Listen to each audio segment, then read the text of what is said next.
De volta com o Papo Mãe. Agora, atenção, mamães que têm filhotes com problemas respiratórios, com asma, senta, que agora é nossa hora de conversar. Eu convidei uma doutora maravilhosa, a doutora Tayana, que está aqui com a gente, que é pneumologista pediátrica. Pneumologista pediatra, é isso mesmo? Isso, Aline. E é mãe também, uma filhote de 2 anos. 2 anos e 4 meses. Entende bem, sabe, fala a nossa língua, é disso que a gente precisa. Conheço os dois lados. O lado mãe e o lado médico. Pediatra.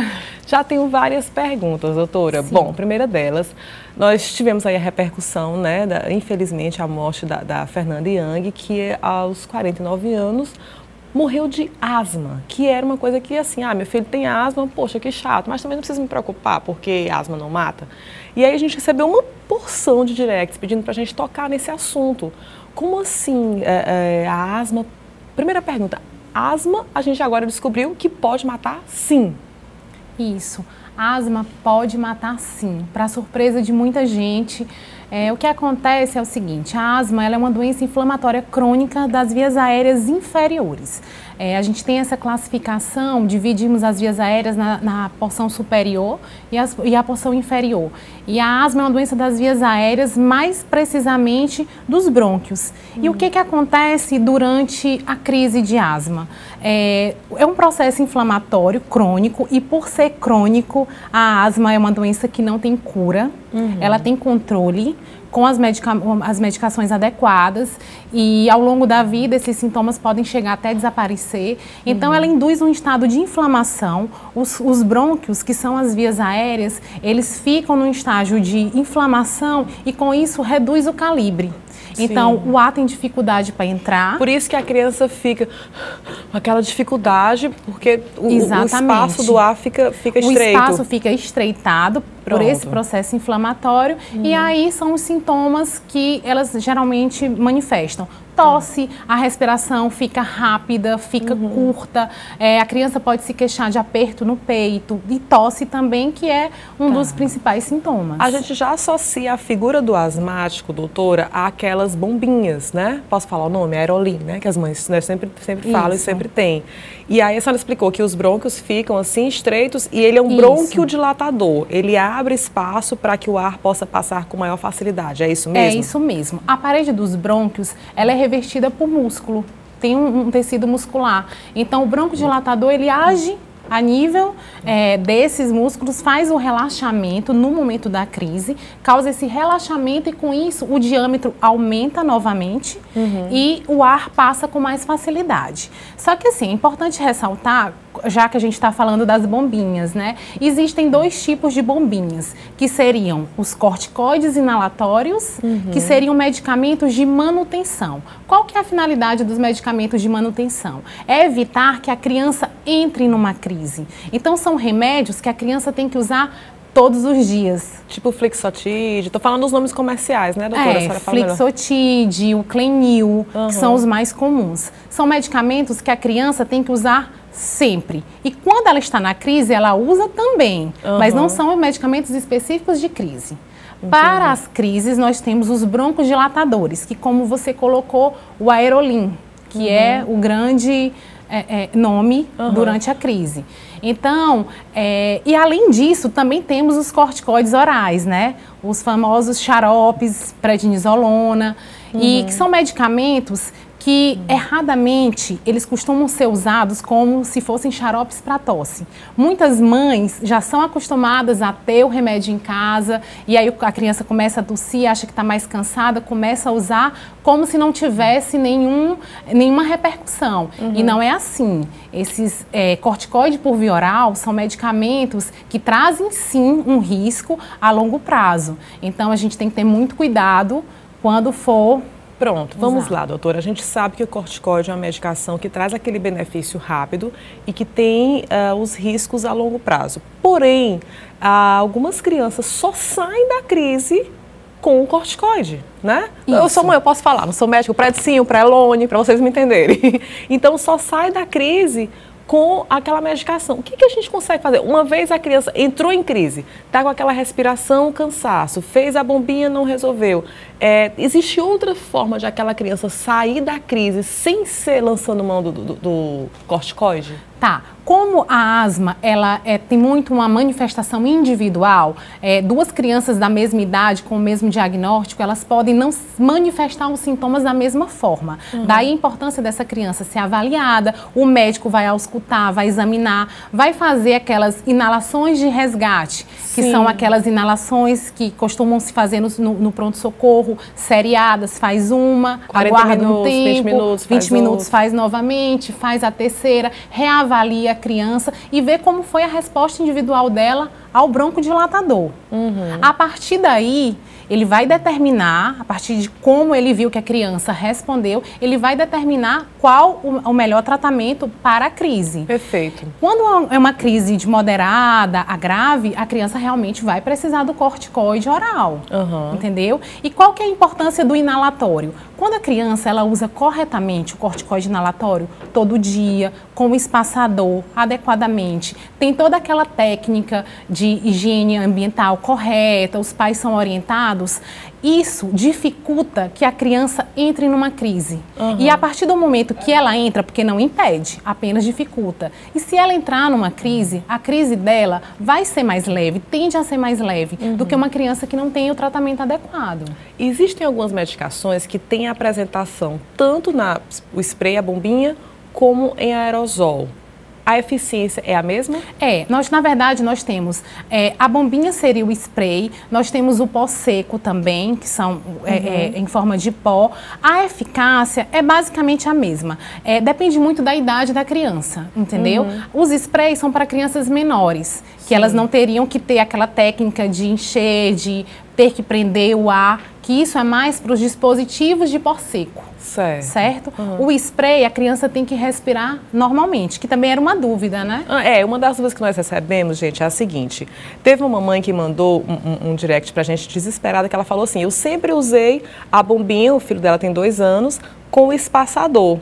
E aí, um determinado dia, ela chegou no plantão e aí ele falou assim, disse, olha, mas para que esse espaçador seja eficiente, a criança de 2 anos tem que sugar com a boca para poder atingir as vias aéreas inferiores, se eu não me engano. Mas a criança de 2 anos, ela não tem. Então, é melhor, nesse caso, fazer o aerosol, que é com soro fisiológico e as gotinhas. Faz sentido isso, doutora? Não, na verdade, o que acontece?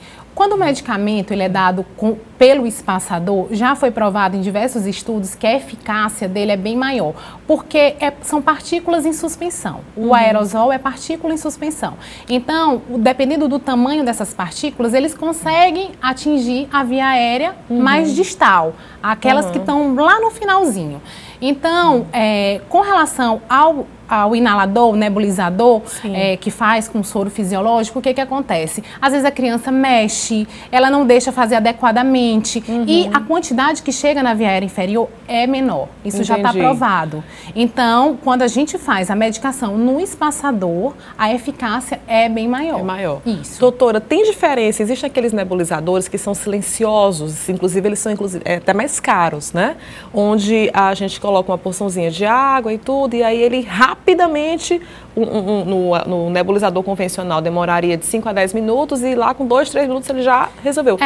Tem algumas medicações que não podem ser usadas nele? Tem sim. Nós temos basicamente 3 tipos de nebulizadores, que são classificados em ultrassônico. Ultrassônico, pronto, é esse. O inalador a jato de ar, inalador compressor jato de ar, e tem os de malha vibratória, que são os mais novos. O ultrassônico, nem todas as medicações poderiam ser administradas nele. Clenil, por exemplo, não pode, né? Porque ele esquenta. E a partir do momento que ele esquenta, ele causaria uma desnaturação, uma quebra das moléculas da medicação. Gente, passei por isso demais. Eu passei tempos e tempos usando o nebulizador ultrassônico, achando que estava fazendo a maior vantagem do mundo, porque ele era silencioso, eu aplicava quando meu filho estava dormindo, e eu não via resultado. Depois que eu vim perceber que as gotinhas... Entendeu? Dica, então, para mamães. Às vezes, esse aparelho que apesar de ser mais moderno, tem que ter o cuidado com as medicações que podem ser usadas. Exatamente. Já o jato de ar, o compressor, geralmente é o que eu mais indico. Ele é mais fácil de encontrar do que o de malha vibratória. Você consegue fazer medicações. Como no caso, já que a gente está falando, a gente consegue fazer um corticoide dentro do soro nesse inalador que não tem o risco de desnaturar porque ele não aquece. Muito bem, daqui a pouco a gente volta para tirar mais dúvidas sobre esse assunto. Gente, que são tantas. Mas agora eu vou direto para Espaço Nascer. Vamos saber mais sobre uma girafinha chamada Sophie, um mordedor que é o queridinho entre os filhos das celebridades e fazem sucesso no mundo inteiro. É nesse bichinho de borracha que ele ajuda a desenvolver os 5 sentidos do bebê. Maravilhoso. Vamos conhecer mais? Mamães, vim tirar dúvidas aqui na Espaço Nascer com relação a essa girafinha aqui, que você já deve ter ouvido falar, que é a girafa Sophie. Eu já vi várias vezes, em várias ocasiões, celebridades do mundo inteiro usando, Angelina Jolie, muita gente famosa, com os filhotes usando a Sophie, né? Chegou aqui na Espaço Nascer, já vim conferir, é essa mocinha aqui, ó, a girafa Sophie, e eu quero entender tudo, por que ela é esse sucesso, por que essas celebridades fazem tanta questão de ter a Sophie, Juliette. Então, Aline, a Sophie, ela não é um simples mordedor, né? Além dela ser tão linda, o mordedor dos famosos, ela é um mordedor 100% de borracha natural. Então esse é o diferencial dela. Ela tem uma maciez diferente de outros mordedores, né? E a Sophie, ela ajuda a desenvolver os 5 sentidos do bebê. Então ela faz barulhinho, ela é faz barulhinho, tem um cheirinho maravilhoso, uma essênciazinha de baunilha, o toque dela aveludado, as manchinhas da Sophie. Essas pintinhas aqui, Aline, né? não tem uma Sophie igual no mundo. Todas essas manchinhas da Sophie, elas são feitas à mão, elas são desenvolvidas com muito amor, com muito carinho para cada bebê. Que máximo! Acabei de ver isso mesmo. Quando meu filho era pequenininho, a gente pegava esses mordedores e aí acabava saindo a tinta. Eu disse, Senhor Jesus, que tinta é essa? Eu disse, será que ele comeu a tinta? E aí você estava contando pra gente que essas manchinhas, essas pintinhas tendem a sumir porque o bebê fica... Sim, não precisa se preocupar porque a minha Sophie tá ficando branca. A Sophie, ela vai ficar branquinha mesmo. É comestível mesmo. É comestível. A tinta utilizada na Sophie, ela é comestível. Então o bebê, ele vai mordendo e essa tinta, ela vai sumindo com o tempo. Porque ela é 100% borracha natural. A tendência é realmente sumir, porque não tem um processo químico que faça com que as manchinhas durem para sempre. Entendi. Né? A Sophie, vamos falar agora, porque eu gosto de bater a real para todo mundo. A Sophie é mais cara, não é? A Sophie é mais cara, mas vamos combinar que a Sophie tem um diferencial gritante em relação a outros mordedores. É pra gente dar o brinquedo pra criança e ficar tranquilo que ali ela não vai estar ingerindo nenhum tipo de tinta, alguma coisa tóxica ou coisa não sei o que. Tem todo esse diferencial envolvido. Todo esse diferencial. Se você observar uma Sophie no modelo tradicional, se você pegar uma Sophie e olhar as perninhas dela, por exemplo, ali, olha, essa perninha aqui da Sophie é como se fosse o seu dedinho dobrado. Se você botar o dedo na boca do bebê, ele vai levar lá pro fundo para coçar a gengiva. As perninhas da Sophie é como se fosse isso. Quando o bebê bota na boca, ele leva lá pro final, para morder, para massagear, para coçar a gengiva. Então, tem todo um estudo em cima da Sophie, né, para trazer vários benefícios para os bebês. Pronto, mamães, diquinhas, vamos fazer um investimento esse período. Tá aquele período que o neném tá irritado, tá nascendo dentinho, investimento para você ficar tranquila, para parar de ser mordida, que às vezes o bebê morde a gente, né? Tá aqui a Sophie que a gente pode entregar de olhos fechados e despreocupado. Isso mesmo.